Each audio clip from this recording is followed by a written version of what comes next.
नमस्कार, स्वागत है आपका आरटी हलचल में और मैं हूं आपके साथ फाल्गुनी सोनी लेकर जिले के तरोताजा हालात। चलिए सबसे पहले नजर डालते हैं आज की हेडलाइंस पर।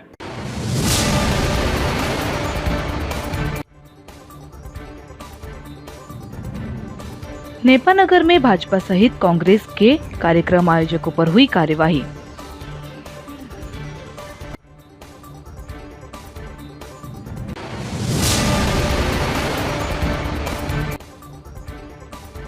खनन माफियाओं द्वारा ताप्ती नदी के बोहरडा और हथनूर घाट से पोकलेन और जेसीबी के माध्यम से रेत का किया जा रहा है अवैध खनन।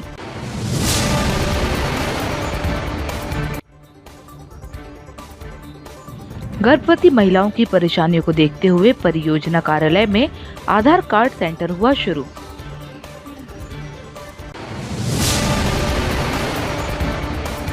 सागर टावर चौराहे पर हिंदू सेवा समिति ने नवदुर्गा उत्सव को लेकर जारी शासन की ओर से गाइडलाइन का जताया विरोध।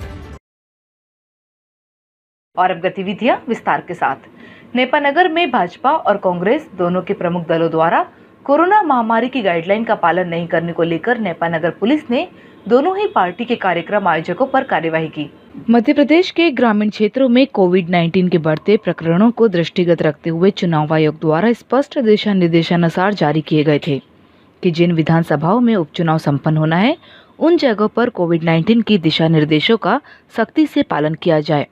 लेकिन नेपानगर में चुनाव आयोग द्वारा दिए गए दिशा निर्देशों को धत्ता बताते हुए बड़ी बड़ी सभा एवं रैलियों का आयोजन करना आम बात हो चुकी है।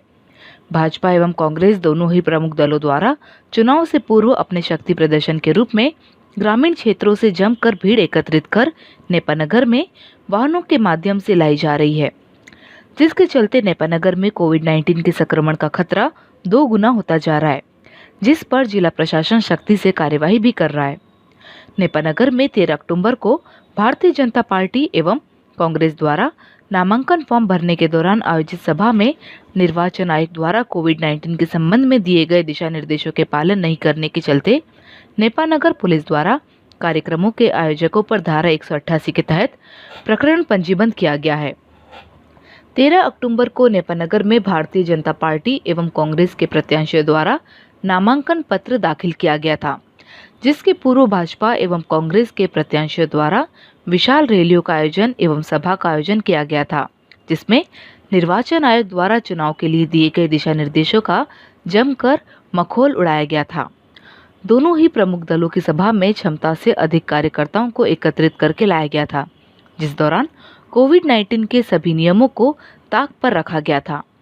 आम सभा में जनप्रतिनिधियों के साथ साथ आम जनता द्वारा ना ही सोशल डिस्टेंसिंग का पालन किया गया और ना ही मास्क लगाए गए, जिसके चलते नेपानगर में कोरोना वायरस के संक्रमण का फैलने का खतरा 2 गुना बढ़ चुका था, जिस पर संज्ञान लेते हुए नेपानगर रिटर्निंग ऑफिसर विशाल माधवानी द्वारा सभा के आयोजकों को नोटिस जारी कर 12 घंटे के अंदर जवाब देने हेतु निर्देशित किया गया था।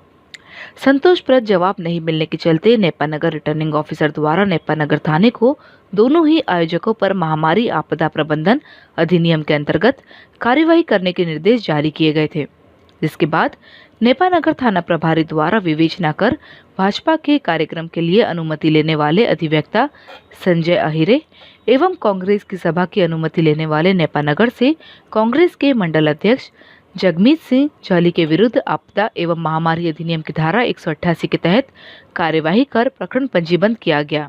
दिनांक 13 तारीख को बीजेपी पार्टी और कांग्रेस पार्टी के नेपानगर से उम्मीदवारों द्वारा नामांकन दाखिल किया गया था। इस दौरान नामांकन दाखिल करने से पहले उनके द्वारा सभा और रैली का आयोजन किया गया था। इस सभा और रैली में कोविड-19 के नियमों का पालन करना और आचार संहिता के पालन करने के नियमों का उल्लंघन होने की बात सामने आई थी, जो कि विभिन्न समाचार पत्रों वीडियो इनके आधार पर जब प्रशासन के पास पहुंची तो रिटर्निंग ऑफिसर द्वारा कल दिनांक को थाना पर आचार संहिता का उल्लंघन और कोविड-19 के नियमों का उल्लंघन करने की पत्र भेजा गया था। इन पत्रों के आधार पर थाना नेपानगर द्वारा कांग्रेस पार्टी के आयोजक पर और बीजेपी पार्टी के आयोजक पर धारा 188, 269, डिजास्टर मैनेजमेंट की धारा 51 सन 2005 और महामारी एक्ट 1897 की धारा 3 के अंतर्गत अपराध कायम किया गया है और अपराध कायम कर अग्रिम कार्रवाई की जाएगी। ताप्ती नदी के बोहड़ा और हथनूर घाट से खनन माफियाओं द्वारा पोकलेन मशीन और जेसीबी के माध्यम से रेत का अवैध खनन कर डंपरों से परिवहन किया जा रहा है। भाजपा नेता ने खनन माफियाओं पर कार्यवाही की मांग की। बुरहानपुर जिले के ताप्ती नदी के बोहड़ा और हथनूर घाट से रेत माफियाओं द्वारा पोकलेन और जेसीबी से रेत का खनन कर डंपरों से रेत का परिवहन किया जा रहा है। भाजपा नेता भूषण पाठक ने प्रशासन से अवैध खनन कर रहे माफियाओं पर कार्यवाही करने की मांग की है। पाठक ने यह भी बताया कि ताप्ती नदी के हथनूर और बोहड़ा घाट से पोकलेन मशीन और जेसीबी के माध्यम से रेत का खनन किया जा रहा है। खनन कर डंपरों से रेत का परिवहन हो रहा है, लेकिन इस और जिम्मेदारों द्वारा कोई ध्यान नहीं दिया जा रहा। पाठक ने प्रशासन को चेतावनी देते हुए कहा कि यदि रेत खनन माफियाओं पर कार्यवाही नहीं की जाती है तो कलेक्टर कार्यालय परिसर में अनिश्चितकालीन हड़ताल पर बैठूंगा। हथनूर और बोहड़ा के घाट पे पोकलेन, जेसीबी और डंपरों से अवैध रेत खनन किया जा रहा है। खनिज विभाग की और रेत माफियाओं की मिलीभगत से, और मैं कार्रवाई की मांग चाहता हूँ। यदि कार्रवाई नहीं होती तो क्या अगला कदम क्या रहेगा? मैंने सांकेतिक हड़ताल की थी कुछ दिन पहले, लेकिन फिर भी कार्रवाई नहीं कर रहा प्रशासन। अगर कार्रवाई नहीं की गई तो भूख हड़ताल, अनिश्चितकालीन भूख हड़ताल की जाएगी। रेणुका मंडी स्थित महिला बाल विकास के परियोजना कार्यालय में विभाग द्वारा गर्भवती महिलाओं की परेशानियों को देखते हुए आधार कार्ड सेंटर शुरू किया गया।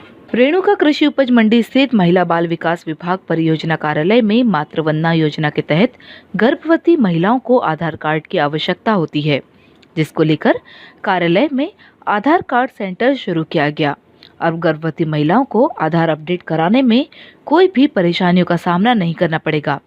परियोजना अधिकारी मंजूश्री ठाकुर ने जानकारी देते हुए बताया कि मातृवंदना योजना का लाभ लेने के लिए गर्भवती माताओं को आधार कार्ड अपडेट करना होता है, जिसको लेकर उन्हें काफी परेशानियों का सामना करना पड़ता है। इसी के चलते कार्यालय में आधार कार्ड सेंटर के विभाग द्वारा शुरुआत की गई। अब गर्भवती महिलाओं को योजना का पंजीयन कराने में कोई समस्या नहीं आएगी। कलेक्टर कार्यालय के समक्ष सेंटर चालू किया गया, क्या सुविधा देते? हाँ, महिला बाल विकास की तरफ से हर ऑफिस के अंदर आधार सेंटर चालू करे गए हैं।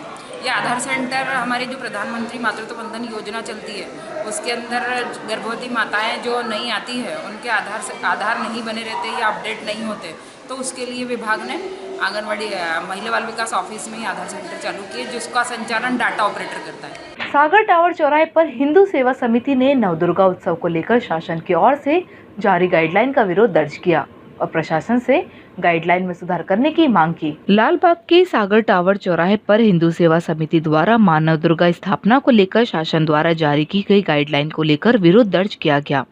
हिंदू सेवा समिति अध्यक्ष संतोष पवार ने जानकारी देते हुए बताया कि मां नवदुर्गा स्थापना को लेकर शासन द्वारा गाइडलाइन जारी की गई है, जिसके विरोध स्वरूप सागर टावर चौराहे पर विरोध दर्ज करने हेतु प्रशासन से मां नवदुर्गा स्थापना की सुधार कर गाइडलाइन जारी करने की मांग की। पवार ने प्रशासन से प्रतिमा विसर्जन में करीब 40 से 50 लोगों की अनुमति देने की मांग की। इस दौरान हिंदू सेवा समिति के पदाधिकारी के सभी सदस्य मौजूद थे। आज जमा हुआ और क्या विरोध दर्ज किया गया?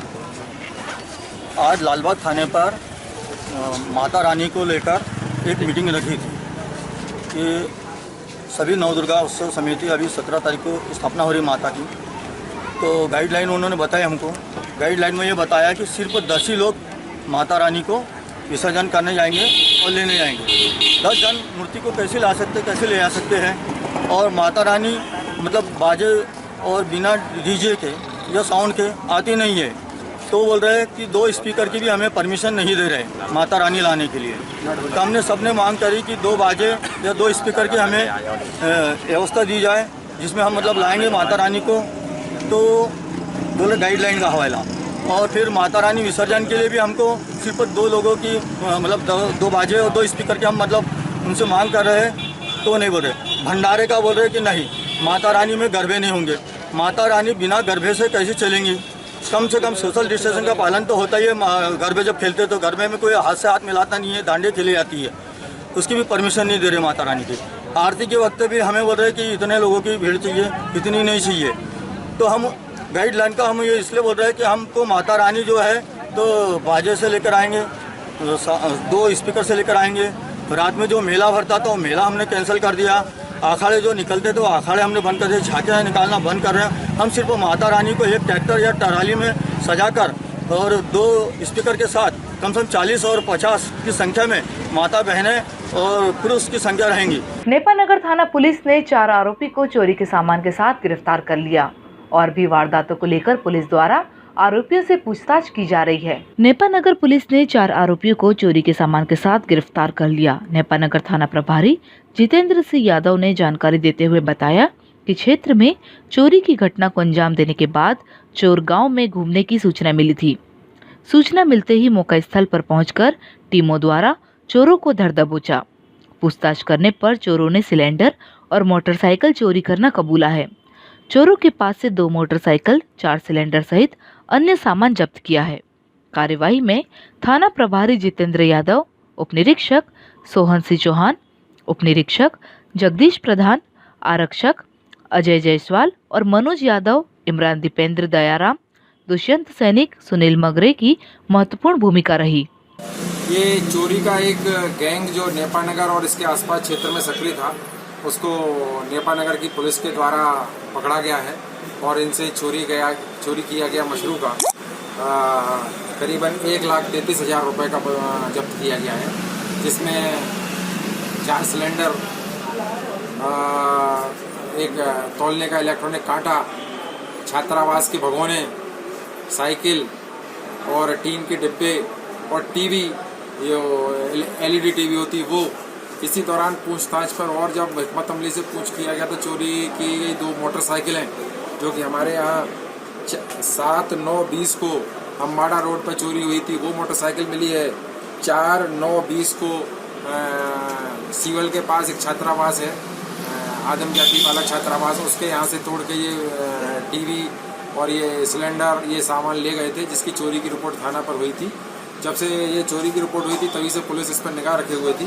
तो श्रीमान पुलिस अधीक्षक महोदय द्वारा अभी चोरों की धरपकड़ के दौरान ये पता चला, मुखबिर द्वारा बताया ये चोरी की मोटरसाइकिल चला रहे हैं और इनके पास सामान है। इसमें विशेष बात यह है कि जैसे ही सूचना मिली तो हमने जाके जब इनसे पूछताछ की तो उन्होंने जमीन के अंदर गाड़ के रखा हुआ था। ये सिलेंडर जमीन आप देखना उसमें मिट्टी लगी हुई है, तो ये उनकी झोपड़ी के पास जमीन के अंदर गड़े हुए थे। तो इनके मेमो पे इनने बताए के अनुसार फिर हमने सिलेंडर जब्त किए, टीवी इनके घर से जब्त की है। इस प्रकार से चोरी किया गया, पूरा मशरू का हमने जब्त कर लिया है। इसी दौरान इन्होंने मोटरसाइकिल चोरी करना कबूल किया, जो कि खंडवा के व्यक्ति की थी, जो यहाँ से नेपानगर से खंडवा जा रहा था अम्बाड़ा होते हुए। तो वहाँ पे ये चोरी हो गई थी, वो दुकान पर खड़ी करके कुछ काम करने गया था, उसकी रिपोर्ट हुई थी 4/9/20 को। ऐसे ही 7/9/20 को वहाँ पे छात्रावास की रिपोर्ट हुई थी, उसके सामान भी जब्त किया गया। इसके अलावा इन्होंने साइकिल, एक अन्य मोटरसाइकिल भी जब्त की है। कुल कितनी राशि की? टोटल राशि इसमें 1,33,000 रुपये का जुमला मशरू का जब्त किया जा चुका है। अभी इनसे और पूछताछ कर रहे हैं। शासकीय सावित्रीबाई फूले कन्याशाला में कोरोना महामारी को लेकर चित्रकला प्रतियोगिता आयोजित हुई। साथ ही विद्यार्थियों को कोरोना महामारी को लेकर सावधानियां बरतने की शपथ दिलाई गई। कोविड-19 के अनुरूप व्यवहार हेतु जन आंदोलन प्रतिज्ञा को लेकर सावित्रीबाई फूले शासकीय कन्या उच्चतर माध्यमिक शाला में छात्राओं को कोविड-19 से बचाव हेतु जन आंदोलन प्रतिज्ञा दिलाई गई। प्राचार्य नीना गुप्ता ने बताया कि इस अवसर पर बालिकाओं द्वारा कोविड-19 से बचाव हेतु ड्राइंग पोस्टर भी तैयार किए गए। शिक्षक विजय कुमार अगनानी ने छात्राओं को कोविड-19 से सतर्क और जागरूक रहने संबंधी और कोविड-19 से बचाव संबंधी शपथ दिलाई। छात्राओं से भारत सरकार के ऐप माई गवर्नमेंट पर ऑनलाइन प्रतिज्ञा भी दिलवाई गई, जिसमें सभी छात्राओं को ऑनलाइन प्रमाण पत्र भी प्राप्त हुए। योग्यता आयोजित की गई आज ये कोविड-19 के बचाव के लिए आज बच्चों को जागरूक किया गया। उनको मोबाइल पर शपथ दिलाई गई और मोबाइल पर ही इनके प्रमाण पत्र अपलोड हो गए और हमारे यहाँ के सभी शिक्षकों ने भी शपथ ली। आज कोविड-19 के बचाव संबंधी पेंटिंग प्रतियोगिता भी आयोजित की गई। रेणुका कृषि उपज मंडी में समर्थन मूल्य पर ज्वार की खरीदी शुरू हो गई है। केंद्र पर 2620 रुपए प्रति क्विंटल के हिसाब से समर्थन मूल्य पर ज्वार की खरीदी की जा रही है। रेणुका कृषि उपज मंडी में समर्थन मूल्य पर ज्वार का पंजीयन शुरू हो गया है। समर्थन मूल्य पर 2620 रुपए प्रति क्विंटल के हिसाब से समर्थन मूल्य पर ज्वार की मंडी में खरीदी की जा रही है। किसान अपनी उपज लेकर मंडी में समर्थन मूल्य पर बेचने के लिए पहुंच रहे हैं। हम आपको बता दें कि मंडी में ज्वार का समर्थन मूल्य पर बेचने के लिए पंजीयन करने वाले किसानों से मंडी में ज्वार की खरीदी प्रारंभ हो गई। समर्थन मूल्य पर 2620 रुपये प्रति क्विंटल के हिसाब से केंद्र पर किसानों से ज्वार की खरीदी की जा रही है। कोतवाली थाना स्थित पुलिस कंट्रोल रूम में आगामी त्योहारों को लेकर शांति समिति की बैठक आयोजित हुई। बैठक में अनुविभागीय अधिकारी ने शासन की गाइडलाइन की शांति समिति के सदस्यों को विस्तार से जानकारी दी। आगामी त्योहार नवरात्रि उत्सव बालाजी मेले को लेकर शांति समिति की पुलिस कंट्रोल रूम में बैठक आयोजित हुई। बैठक में अनुविभागीय अधिकारी और नगर पुलिस अधीक्षक ने शांति समिति के सदस्यों से चर्चा कर सुझाव मांगे, जिस पर समिति के सदस्यों द्वारा त्योहारों को लेकर सुझाव भी दिए गए। सुझावों पर प्रशासन ने अमल करने की बात कही। अनुविभागीय अधिकारी काशीराम बंडोले ने शासन की गाइडलाइन के संबंध में शांति समिति के सदस्यों को विस्तार से जानकारी दी और शासन की गाइडलाइन का पालन करने की अपील की। इस दौरान शांति समिति के सदस्य सहित प्रशासनिक अधिकारी मौजूद थे। शिकारपुरा क्षेत्र में रहने वाले एक 19 वर्षीय युवक ने फांसी लगाकर आत्महत्या कर ली। शिकारपुरा थाना पुलिस ने मौका स्थल पर पहुंचकर पंचनामा बनाकर जांच शुरू कर दी। फिलहाल युवक ने फांसी क्यों लगाई, अभी तक कारण सामने नहीं आ सका है। पुलिस मामले की जांच कर रही है। और अब वक्त हो चुका है आपसे विदा लेने का। जाते जाते डालते नजर आज की हेडलाइंस पर।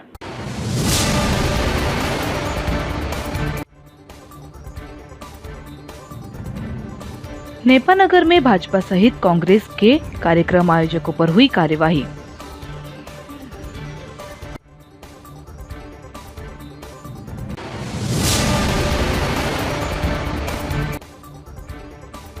खनन माफियाओं द्वारा ताप्ती नदी के बोहरडा और हथनूर घाट से पोकलेन और जेसीबी के माध्यम से रेत का किया जा रहा है अवैध खनन।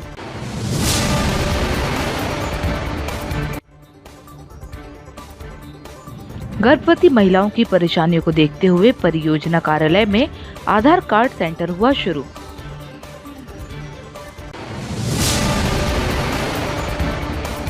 सागर टावर चौराहे पर हिंदू सेवा समिति ने नवदुर्गा उत्सव को लेकर जारी शासन की ओर से गाइडलाइन का जताया विरोध। तो कल फिर होगी आपसे मुलाकात जिले की ताज़ा गतिविधियों के साथ। तब तक के लिए आरटी हलचल की पूरी टीम और मुझे दीजिए इजाजत। नमस्कार।